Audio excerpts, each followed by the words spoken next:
Schizophrenia. This is a really nasty illness. I've called it also cancer of the spirit, and there are parallels with cancer. Both have a very bad negative image. With cancer, people tend to associate dying early in great pain, and with the word schizophrenia, people would tend to think of incurably mad and locked up forever. And neither of these is true. I read that nowadays something like 86% of people with cancer are curable. And similarly, most people with schizophrenia do well, but intervention makes a difference. There are parallels with cancer. In both, early intervention is a good thing if you can have it, but both illnesses tend to sneak up on you gradually over quite a long time. So often you can't have early intervention, but if you can, it's worth doing and handling well. There is the need for proper medical treatment. Going away and hanging out in a house with others to get your thinking straight, counselling, increased self-knowledge. These are about as appropriate as acupuncture and a visit to Lourdes would be for a lump in the breast.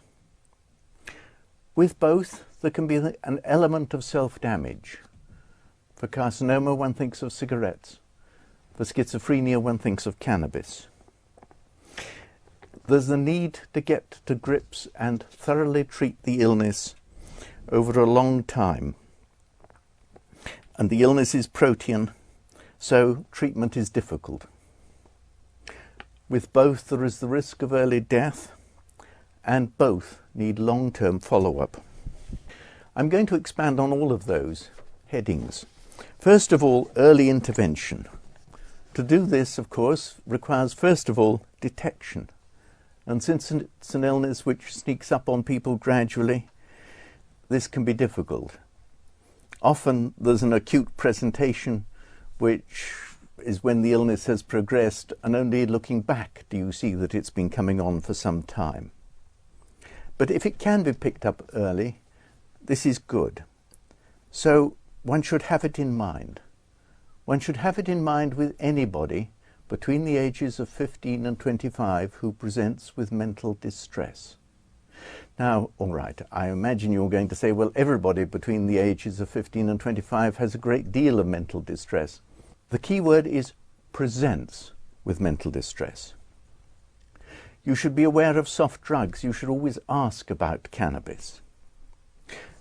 You shouldn't ignore anything which seems to be a bit odd, a bit bizarre in what they've said and their thinking.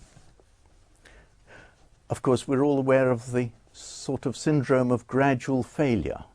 Somebody who does brilliantly at GCSEs. Their A-levels are all right, but disappointing. They fail their first year's exams at university, and now they're washing cars. This can be very typical of the onset of schizophrenia, and you should look out for it. But of course, that isn't early intervention.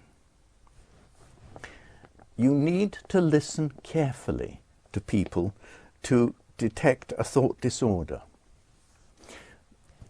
All too often we try and make sense of what is said to us, sometimes when sense isn't there. For example, supposing you went to see an elderly person with a cognitive deficit, and they looked distressed, and they said, finding for walking, and you say to them, you cannot find your shoes. And their face clears, you have put words into their mouths, but they're the right words. And then you can say, well, let's look in the wardrobe, or that you're on your feet, or whatever seems appropriate. But supposing a young person who is not communicating much and who looks distressed said, finding for walking, you should say, walking. Now, you're not putting words into his or her mouth. You're just repeating back what was ever in there.